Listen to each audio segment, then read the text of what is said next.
Video like जरूर कर लीजिए और ऐसे वीडियो लगातार फ्री में पाने के लिए चैनल को तुरंत सब्सक्राइब कर लीजिए और बेल आइकन को जरूर टैप कर लीजिए ताकि आगे भी सारे वीडियो आपको मिलते रहे। यूट्यूब में फॉलो करते हैं तो प्लीज ये वाला फ्री टेलीग्राम चैनल जरूर ज्वाइन कर लीजिएगा। सारे नोटिफिकेशन सारे अपडेट यहीं पे आते हैं, ध्यान रखिए। नमस्कार दोस्तों, स्वागत है आप सभी का ऑनलाइन एग्जाम प्रिपरेशन पर which is the part of study for civil services. दोस्तों यूपी SSC वीडियो के एग्जाम के लिए कंप्यूटर देख रहे हैं, जिसमें हमने पिछले वीडियो में सॉफ्टवेयर स्टार्ट किया था और सॉफ्टवेयर में हमने जाना था कि ऑपरेटिंग सिस्टम क्या होता है और किस प्रकार के प्रोग्राम इसके अंतर्गत आते हैं। तो लास्ट वीडियो में हमने एंड्रॉयड के बारे में भी जाना कि ये गूगल का है, गूगल के पास इसका स्वामित्व है। इसके अलावा लाइनेक्स के बारे में जाना, ओपन सोर्स ऑपरेटिंग सिस्टम का एक प्रकार है। और फिर हमने विंडोज़ सीरीज़ के बारे में भी देखा था। अब इसके आगे देखते हैं, इसी से संबंधित और तथ्यों को चलिए कवर करते हैं। अब अगला तथ्य यहाँ पर दिया गया है पावर ऑन सेल्फ टेस्ट के बारे में। इसको पोस्ट कहा जाता है या फिर POST इसको लिखते हैं। इसका फुल फॉर्म एग्जाम में पूछा जा सकता है, तो इसका फुल फॉर्म होगा पावर ऑन सेल्फ टेस्ट। ठीक है, ये बूटिंग जो प्रोसेस कंप्यूटर के अंदर होती है, कंप्यूटर के अंदर अभी आपने पिछले वीडियो में जाना था कि बूटिंग क्या होती है। जब कंप्यूटर को स्टार्ट किया जाता है तो कंप्यूटर अपने सारे प्रोग्राम की चेकिंग करता है। उस प्रोसेस में उसमें जो टाइम लगता है उस प्रक्रिया को बूटिंग कहा जाता है। ठीक है, तो ये जो प्रोसेस है बूटिंग प्रोसेस, इसके अंतर्गत आता है पावर ऑन सेल्फ टेस्ट। मतलब जब कंप्यूटर का आप पावर ऑन करेंगे, स्विच ऑन करेंगे, तो कंप्यूटर अपने आप को खुद से ही चेक करता है कि सारी चीज़ें रन हो रही हैं, प्रोग्राम सारे रन हो रहे हैं या नहीं। तो आपने जब कंप्यूटर ऑन किया होगा तो देखा होगा उसमें कुछ कुछ ऐसे स्क्रीन पर चलता रहता है, तो वो प्रोग्राम चेकिंग चलती रहती है, बूटिंग की प्रोसेस चलती है। जब हम कंप्यूटर ऑन करते हैं तो कंप्यूटर सिस्टम में स्थित रोम मतलब रीड ऑनली मेमोरी के बेसिक इनपुट सक्रिय हो जाते हैं। तो रीड ऑनली मेमोरी के जो बेसिक इनपुट आउटपुट जो होता है वो सक्रिय हो जाते हैं, एक्टिव हो जाते हैं, जिसको BIOS कहा जाता है। इसका फुल फॉर्म क्या है? Basic input output system. ठीक है, तो पोस्ट POST और BIOS दोनों की फुल फॉर्म याद रखना है, कन्फ्यूज़न नहीं करना है। Power on self test POST और basic input output system BIOS। Clear है? ये रोम चिप में इनबिल्ट रहता है, जो सबसे पहले पावर ऑन सेल्फ टेस्ट करता है कि कंप्यूटर के सारे भाग ये कार्य कर रहे हैं या फिर नहीं कर रहे हैं। इस सारी प्रक्रिया को बूटिंग कहा जाता है। बूटिंग दो प्रकार की होती है। अब ये एग्जाम में पूछ सकते हैं कि बूटिंग के प्रकार कौन कौन से, या फिर निम्नलिखित में से बूटिंग का प्रकार कौन सा नहीं है। तो बूटिंग दो प्रकार की होती है, कोल्ड बूटिंग और वार्म बूटिंग। ठीक है, शीत बूटिंग और गर्म बूटिंग। तो पहली बार कंप्यूटर ऑन करने को कोल्ड बूटिंग कहा जाता है और कंप्यूटर को जब रीस्टार्ट करते हैं तो उसको वार्म बूटिंग कहा जाता है। रीस्टार्ट में क्या होता है, कम टाइम लगता है, कंप्यूटर के ऑलरेडी प्रोग्राम चेक हो चुके होते हैं। ठीक है, तो उसमें ज़्यादा टाइम नहीं लगता, रीस्टार्ट जल्दी हो जाता है। अब ये आप बहुत आसान भाषा में अपने एंड्रॉयड फ़ोन से भी समझ सकते हैं। आपने एंड्रॉयड फ़ोन को कई बार पावर ऑफ और पावर ऑन किया होगा और कई बार रीस्टार्ट किया होगा। तो रीस्टार्ट मतलब याद कर सकते हैं वार्म बूटिंग, क्योंकि उसमें कम टाइम लगता है, जल्दी से हो जाएगी। और कोल्ड बूटिंग मतलब धीरे धीरे हो रही है, ठंडे आराम से हो रही है, तो उसको कोल्ड बूटिंग कहेंगे। जबकि आप पहली बार पावर ऑन करेंगे कंप्यूटर का। ठीक है, जब आप पहली बार कंप्यूटर का स्विच ऑन करते हैं तो सबसे पहले प्रक्रिया क्या होती है, सबसे पहली प्रोसेस होती है कोल्ड बूटिंग की। क्लियर है?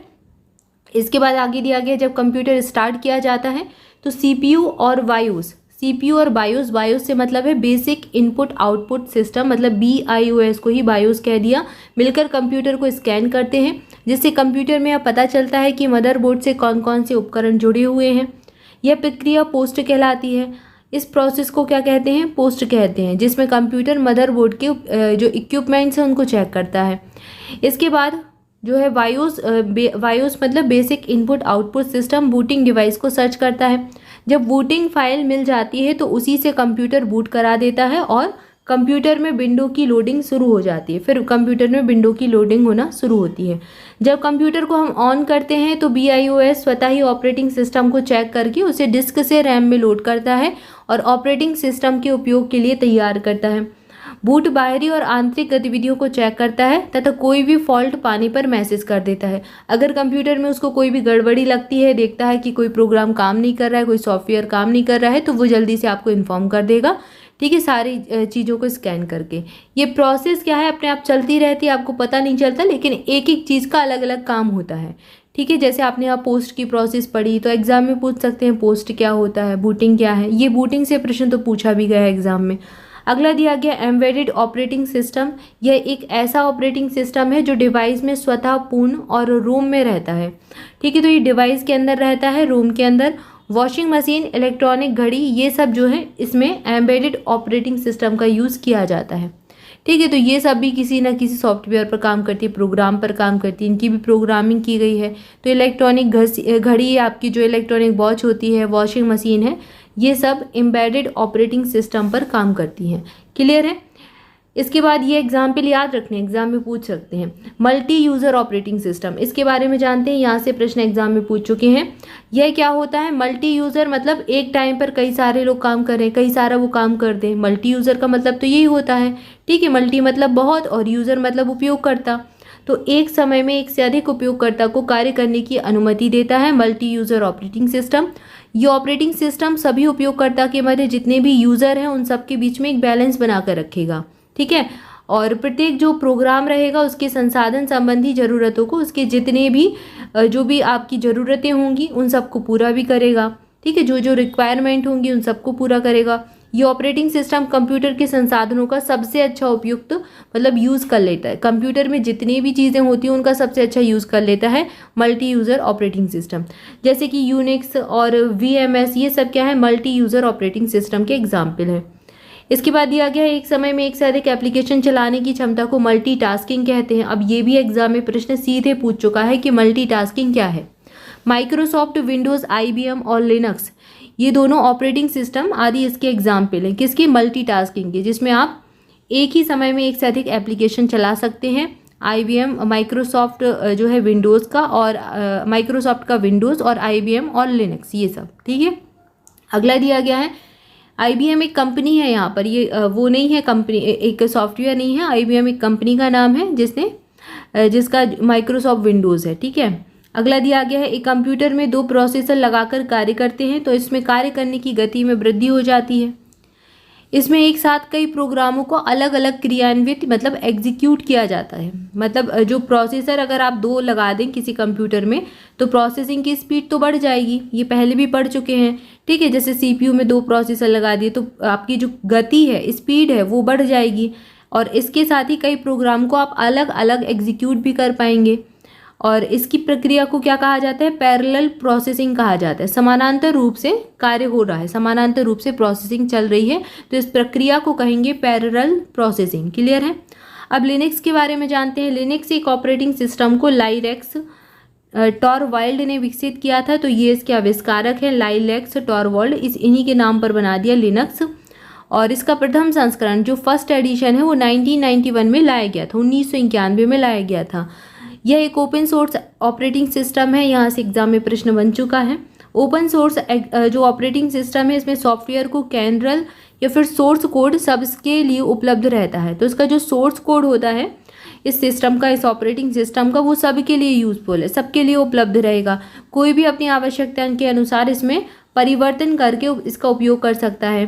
ठीक है, आपकी इसमें जो इन्फॉर्मेशन है आपको अपने अकॉर्डिंग चेंजेस करने आप कर सकते हैं। ठीक है, आप इसको मॉडिफाई कर सकते हैं। इस ऑपरेटिंग सिस्टम पर किसी का अधिकार नहीं होता, ना किसी उपयोगकर्ता द्वारा कोई शुल्क चुकाना पड़ता है।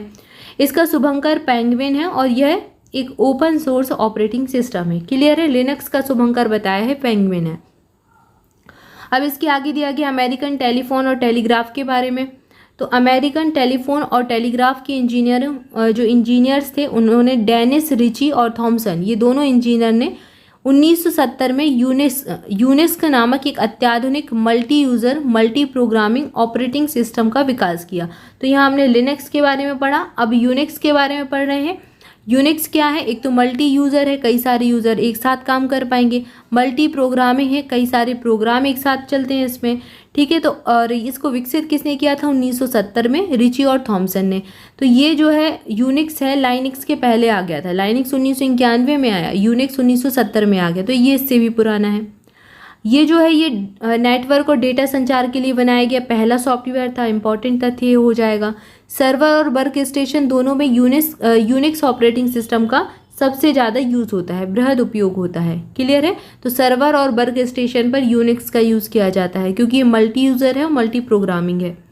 यूनिक्स का बहुउपयोगकर्ता टाइम शेयरिंग ऑपरेटिंग सिस्टम है, ऑपरेटिंग सॉफ्टवेयर है, जो हाई लेवल लैंग्वेज सी में लिखा गया पहला ऑपरेटिंग सॉफ्टवेयर था।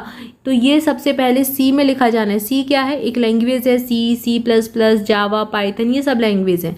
तो जिसमें सी लैंग्वेज है, तो सी लैंग्वेज में सबसे पहला जो ऑपरेटिंग सिस्टम लिखा गया वो यही था, यूनिक्स। क्लियर है? अगला दिया गया डॉस, इससे प्रश्न एग्जाम में पूछते हैं। तो डिस्क ऑपरेटिंग सिस्टम, इसका फुल फॉर्म याद रखना है, अभी भी एग्जाम में पूछा जाता है। एक ऑपरेटिंग सिस्टम का ये संक्षिप्त रूप है, तो मतलब इसका फुल फॉर्म बताया, डिस्क ऑपरेटिंग सिस्टम। ये सिंगल यूजर ओएस है, मतलब इसमें सिर्फ एक ही व्यक्ति यूज कर सकता है, जो कमांड बेस पर कार्य करता है। ये सबसे इंपॉर्टेंट चीज़ है इसकी। ठीक है, ये क्या करता है? कमांड बेस पे काम करेगा। आप कमांड देंगे, उसके अकॉर्डिंग काम करेगा। तो आपने जब कंप्यूटर सीखना स्टार्ट किया होगा बचपन में कभी स्कूल में, तो आपको डॉस सिखाया जाता था उस टाइम पे। ठीक है, यह एक जो है क्लोज सोर्स ऑपरेटिंग सिस्टम है। क्लोज सोर्स का मतलब है ये सबके लिए उपलब्ध नहीं है, इसमें चेंजेस नहीं की जा सकते। ठीक है, आपने लिनक्स का पढ़ा, वो ओपन सोर्स था, ये क्लोज सोर्स ऑपरेटिंग सिस्टम है। जैसे IBM और माइक्रोसॉफ्ट के द्वारा 1981 में विकसित किया गया था। डिस्क ऑपरेटिंग सिस्टम के सारे काम कमांड पर आधारित होते हैं। कंप्यूटर से कोई काम करवाने के लिए लंबे लंबे कमांड देने होते हैं। बाद में इसे माइक्रोसॉफ्ट के द्वारा खरीद लिया गया, इसी वजह से इसे MS-DOS के नाम से जाना जाता है। माइक्रोसॉफ्ट ने इसका विकास करके विंडोज़ वर्जन पेश किया, जो कि पूरी तरह से ग्राफिक्स पर आधारित था। डॉस के तहत एक कंप्यूटर फाइल के प्राथमिक नाम की स्वीकृत अधिकतम लंबाई 8 होती है। MS-DOS के MKDIR का प्रयोग जो है एक खास प्रकार की फाइलों के लिए किया जाता है। तो यहाँ पर ये इसका यूजेस बता दिया। जिस फाइल में नाम R इनोड रहते हैं, उसमें इस कमांड का यूज़ किया जाता है। तो ये कमांड के आधार पर दिया गया है। कुल मिलाकर आपके लिए इंपॉर्टेंट चीज़ जो है वो आपको याद रखनी है, इसका फुल फॉर्म। दूसरा याद रखना है आपको, ये क्लोज सोर्स ऑपरेटिंग सिस्टम है। तीसरा चीज़ आपको याद रखनी है कमांड बेस है, क्योंकि एग्जाम में पूछ चुके हैं ये प्रश्न। और चौथी चीज़ आपको याद रखनी है कि ये किसने विकसित किया था? IBM और माइक्रोसॉफ्ट में 1981 में इसको विकसित किया था। ठीक है, तो ये यूनिक्स के बाद आया। इसके अलावा आपको जो पांचवी चीज़ याद रखनी है कि इसको अब माइक्रोसॉफ्ट ने खरीद लिया, अब इसको MS-DOS के नाम से जाना जाता है, Microsoft disk operating system. Clear है? तो ये आपको पॉइंट याद रखने हैं। अब अगला दिया गया इसी से संबंधित CLS कमांड। तो ये क्या है? ये कमांड के बारे में दिया गया कि इसमें कौन कौन से कमांड यूज़ किए जाते हैं, जैसे फाइल के लिए क्या है, नाम के लिए क्या है। ठीक है, और जो CLS कमांड है ये स्क्रीन की पूरी सामग्री को खाली करने के लिए, मतलब क्लीन करने के लिए और केवल एक संकेत छोड़ने की अनुमति देता है। यह एक आंतरिक कमांड है जो माइक्रोसॉफ्ट ऑपरेटिंग सिस्टम में नीचे उपलब्ध होता है। ठीक है, तो ये कमांड के बारे में आपको दी गई है नॉलेज। अब आगे दिया गया है वर्चुअल मेमोरी के बारे में। वर्चुअल मेमोरी ऑपरेटिंग सिस्टम का एक स्मृति प्रबंधन क्षमता है, मतलब कि मैनेजमेंट करता है मेमोरी का। वर्चुअल मेमोरी जो हार्डवेयर और सॉफ्टवेयर का यूज़ करके कंप्यूटर को भौतिक मेमोरी की कमी के लिए रैम से डेटा स्थानांतरित किया जा सकता है। तो रैम से अगर कोई डेटा मंगवाना है तो वर्चुअल मेमोरी का यूज़ किया जाता है बीच में। ठीक है, तो ये अलग अलग मेमोरी के प्रकार हैं जो कंप्यूटर में रहते हैं। कंप्यूटर में वर्चुअल मेमोरी प्रोसेसर द्वारा तब जनरेट की जाती है जब मेमोरी का आकार प्रोसेसर की क्षमता से कम हो। वर्चुअल मेमोरी का आकार एड्रेस लाइन द्वारा निर्धारित होता है, जैसे कि 32 एड्रेस लाइन 32 4 GB की वर्चुअल मेमोरी स्पेस को निर्धारित करता है, और जहाँ पर डिस्क स्पेस मौजूद है वहाँ पर इसकी ज़रूरत होती है। ये पूछा जाता है एग्ज़ाम में, अभी जैसे कि UP-SSC में नहीं, लेकिन और एग्जाम में पूछा गया है। कहीं कहीं पर स्टेट PCS में कंप्यूटर पूछा जाता है, तो वहाँ पर इसको पूछते हैं कि 4 GB की वर्चुअल मेमोरी स्पेस के लिए कितनी एड्रेस लाइन, तो 32 एड्रेस लाइन 32। या फिर आपसे उल्टा प्रश्न पूछ लें 32 एड्रेस लाइन कितनी वर्चुअल स्पेस को निर्धारित करता है, तो 4 GB की वर्चुअल स्पेस को निर्धारित करता है। तो ये यूनिट से प्रश्न एग्जाम में पूछे जाते हैं, तो आपके एग्जाम में भी पूछ सकते हैं, क्योंकि अब तो प्रश्न इधर उधर ही होते रहते हैं। कई सारे एग्जाम होते हैं, कंप्यूटर लगभग हर एग्जाम में पूछा ही जाता है, SSC में भी पूछा जाने लगा है, तो आपके प्रश्न इधर उधर होते रहते हैं, पूछ सकते हैं आपसे भी। अगला दिया गया है यहाँ पर उच्च स्तरीय भाषा। ठीक है, अब यहाँ पर अभी तक हमने प्रोग्राम के बारे में जाना, ऑपरेटिंग सिस्टम के बारे में जाना, कौन कौन से ऑपरेटिंग सिस्टम होते हैं, कब कब उनका विकास किया गया, ये सारी चीज़ें हमने देखी। नेक्स्ट हमारा टॉपिक है उच्च स्तरीय मतलब हाई लेवल लैंग्वेज। इसके बारे में हमको पढ़ना है। हाई लेवल लैंग्वेज जैसे कि अभी हमने पढ़ा था C++, इनके बारे में कंप्यूटर की लैंग्वेजेस को देखेंगे, उसमें जो चीज़ें यूज़ होते हैं कंपाइलर वगैरह, ट्रांसलेटर, इन सबको पढ़ेंगे। ठीक है, तो ये हम अगले वीडियो में देखेंगे। तब तक के लिए आप सभी चैनल के साथ जुड़े रहें। स्टडी फॉर सिविल सर्विसेज के अगर किसी पेड ग्रुप से जुड़ना चाहते हैं तो इन नंबर्स पर कॉल करके आप जानकारी ले लीजिए। वीडियो का अगर कोर्स ज्वाइन करना चाहते हैं, पेड ग्रुप हमारा चालू हो चुका है, इसको आप ज्वाइन कर सकते हैं। ज्वाइन करने के लिए इन्हीं नंबर्स पर कॉल करके जानकारी ले लीजिए। इसके अलावा अगर आप कोई और भी एग्ज़ाम देने वाले हैं, चाहे बीईओ का एग्ज़ाम हो, आरओ का एग्ज़ाम हो, यूपीपीएससी प्रीलिम्स या फिर मेंस की तैयारी हो, या फिर आपका कोई और एग्ज़ाम हो यूपी SSSC के तहत होने वाला, तो आप हमारी पेड ग्रुप ज्वाइन कर सकते हैं। पेड क्विज भी लगा सकते हैं। इसके अलावा आप हमारी टेस्ट सीरीज़ भी ज्वाइन कर सकते हैं। तो ज्वाइन करने के लिए आपको इन्हीं नंबर पर कॉल करके इन्फॉर्मेशन लेनी है। मोर अपडेट के लिए हमारा टेलीग्राम ग्रुप ज्वाइन कीजिए, उसकी लिंक डिस्क्रिप्शन में दी गई है। और जुड़े रहें चैनल के साथ। चैनल को सब्सक्राइब जरूर कर दे, वीडियो को लाइक जरूर कर दे। Thank you for watching this video. मस्त रहें, स्वस्थ रहें, पढ़ाई करते रहें। मिलेंगे नेक्स्ट वीडियो में। Thank you so much.